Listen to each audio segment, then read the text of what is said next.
హెచ్చరిక, దైవజనుని హెచ్చరిక. చాలామంది కోపంలో కూడా ఒక తప్పు జరిగితే ఆ విషయం కోపడతాం వేరు, నిన్నెవరో కించపరిచారని లేకపోతే నీ అహాన్ని ముట్టారని నువ్వు కోపడతావు వేరు. ఇది పాపం. తప్పును కరెక్ట్ చేయడానికి గద్దించవచ్చు, కోపడవచ్చు, కానీ నీ స్వార్థం కోసం నిన్ను కించపరిచారని, నీవు చెప్పింది జరగలేదని, నీ స్వప్రయోజనం కోసం నువ్వు కోపడతామనేది పాపం అవుతుంది. కోపం పాపం. కోపము మానము, ఆగ్రహము విడిచిపెట్టమని దేవుని వాక్యం చెప్తారు. అది అపకారమును మనసు. అసలు భార్యాభర్తల పురుషుడు తన మనసులో, భార్యాభర్తలు చేస్తున్నారు, భార్యాభర్తలు తమ మనసులో అపకారాలు ఉంచుకుంటే ఏంటండి, ఖచ్చితంగా కొన్ని ఘటనలు ఉంటాయి మన జీవితంలో, సంసార జీవితంలో, తట్టుకోలేనివి, ఓర్చుకోలేనివి, భరించలేనివి, నష్టం కలిగించేవి. కానీ వాటిని మనస్సులో క్షమించాలి. ప్రేమ క్షమిస్తుంది. There is no record of wrongs in love. అంటే అర్థమేంటి? ప్రేమ పట్టీలో తప్పుల పట్టీలు లేవు. క్రీస్తు ప్రేమ కలిగినోడు నేనే నా చిత్తానుసారంగా నీ దోషములను క్షమించుచున్నాను, వాటిని తుడిచివేయుచున్నాను. మరి ఎన్నడూ వాటిని నేను ఎప్పుడు పురుషుడు తన మనసులో కక్ష పెట్టుకోకూడదు, భార్య మీద కోపం పెట్టుకోకూడదు. నీకు ఒకవేళ అవమానం కలిగినా, నింద కలిగినా, తన వలన నీకు నష్టం కలిగినా అది క్షమించి వదిలేయాలే, కానీ అది మనసులో ఉంచుకుంటే నీ కుటుంబం కట్టబడదు. నువ్వు వాక్యానుసారమైన పురుషుడవు కాదు. అపకారం మనసులో ఉంచుకొనదు. దుర్నీతి విషయమై సంతోషపడక సత్యమునందు సంతోషించును. అన్నిటినీ తాళుకొనను, అన్నిటినీ నమ్మును, అన్నిటినీ నిరీక్షించును, అన్నిటినీ ఓర్చుకొనను. ప్రేమ శాశ్వత కాలము. ఒక పురుషుడు నాయకుడిగా ఉండాలి, సంరక్షకుడిగా ఉండాలి, పోషకుడిగా ఉండాలి, శ్రమించేవాడిగా ఉండాలి, నమ్మకస్తుడిగా ఉండాలి, కుటుంబానికి కట్టుబడి ఉండాలి, నేర్చుకునేవాడిగా ఉండాలి, తన జీవితాన్ని మలుచుకోవటం నేర్చుకోవాలి. అన్నిటికంటే మించి క్రీస్తు ప్రేమతో నింపబడిన వాడిగా ఉండాలి. ఇంకేమక్కర్లేదండి. క్రీస్తు ప్రేమ మన హృదయంలో ఉంటే పైన అన్నీ ఆటోమేటిక్గా వచ్చేస్తాయి. ప్రేమ అనేక దోషములను కప్పును గనుక అన్నిటికంటే మిక్కుటముగా ప్రేమ కలిగి ఉండండి. యాకోబేనా? పేతురు రాసిన మొదటి పత్రిక 4వ అధ్యాయం 8వ వచనం చదవండి. ప్రేమ అనేక పాపములను కప్పును గనుక అన్నిటికంటే ముఖ్యముగా ఒకని ఎడల ఒకడు మిక్కుటమైన ప్రేమ గలవారై, అన్నిటికంటే ఎక్కువగా ఒకరి ఎడల ఒకరు మిక్కుటమైన ప్రేమ కలిగిన వారు. ఎందుకంటే ప్రేమ అనేక పాపములను కప్పేస్తుంది. యేసు ప్రభు మనల్ని ఎంత ప్రేమించాడంటే, మన పాపాలన్నీ ఒకవేళ రివర్స్ చేస్తే, జ్ఞాపకం చేసుకుంటే మనమే తట్టుకోలేమండి. నా పాపముల్లో సగం ఆయన మర్చిపోయే ఉన్నాడు అన్నాడు దావీదు. నేను పాపములలో మునిగిపోయి ఉన్నాను అన్నాడు. ఇందులో మునిగిపోయాడట.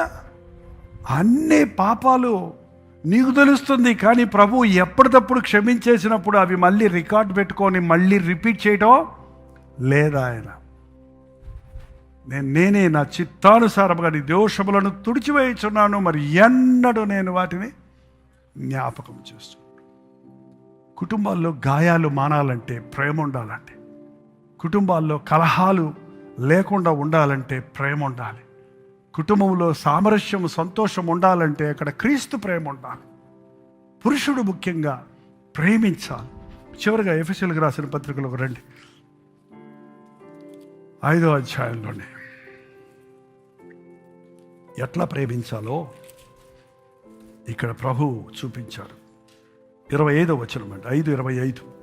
పురుషులారా, మీరును మీ భార్యలను ప్రేమించుడి, అటువలే క్రీస్తు కూడా సంఘమును ప్రేమించి అది కళంకమైనను ముడతైనను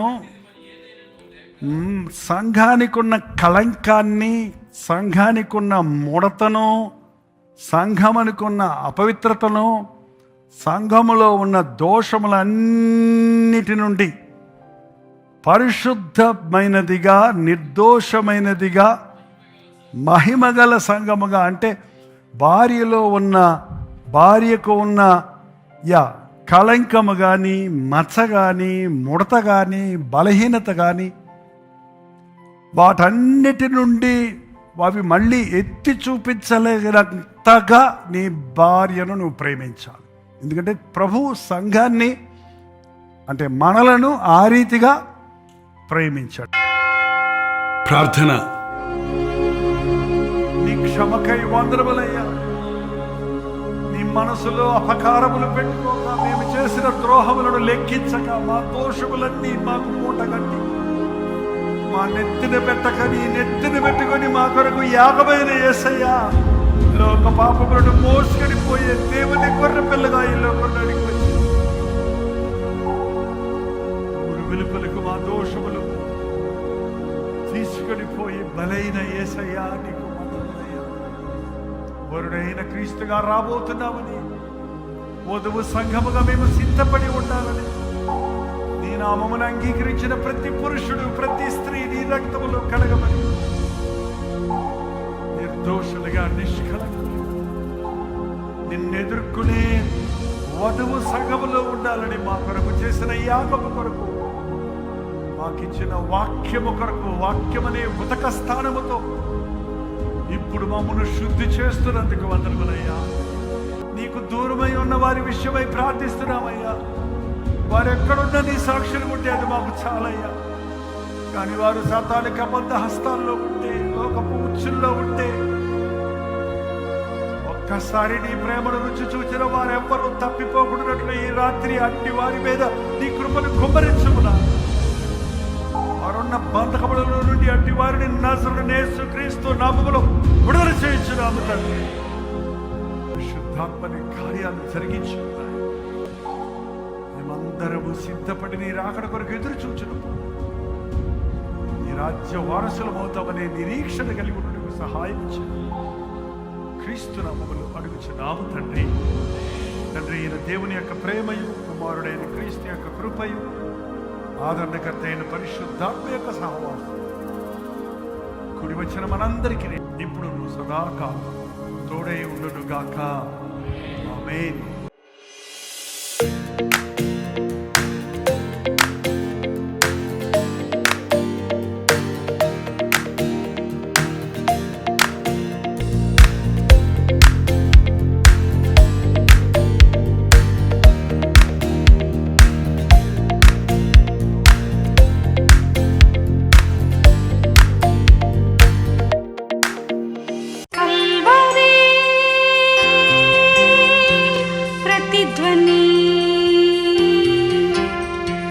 కల్వరి ప్రతిధ్వని